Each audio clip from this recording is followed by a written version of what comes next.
பார்த்தீங்கன்னா வந்து green colour வளையல். இது பார்த்தீங்கன்னா க்ரீன் கலர். இதெல்லாம் வந்து ஒரிஜினல் கொத்து வளையல்.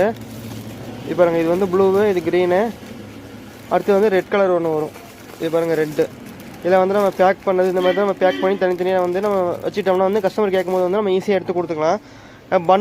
பண்டலோட வைக்கிறதுல வந்து என்ன ஒரு மைனஸ் பாயிண்ட் கேட்டிங்கன்னாக்க வந்து ஒரு 4-5 கஸ்டமர் இருக்கும்போது வந்து நம்ம மண்ணலை பிரித்து டக்குன்னு எடுத்துக்கிட்டு இருக்க முடியாது. இந்த மாதிரி நம்ம பேக் பண்ணி வச்சிட்டோம்னா டக்குன்னு பாக்ஸோட வச்சுட்டோம்னா காமிச்சிட்டோம்னாங்க அவங்க வேணுங்கிற கலரை பார்த்து அவங்களும் செலக்ட் பண்ணி எடுத்துவாங்க. நம்ம கட்டோட வைக்கும்போது வந்து அவங்க பச்சை கொடுக்கும்போது க்ரீன் கொடுப்பாங்க, ப்ளூ கொடுப்பாங்க. அப்போ வந்து நம்ம ஒவ்வொரு கலரையும் வந்து பிரித்து டக்குன்னு அவசரத்துக்கு எடுக்கும்போது வந்து கண்ணாடி கீழே ஸ்லிப்பாகி விழுந்து உடையதுக்கு வாய்ப்பு இருக்குது.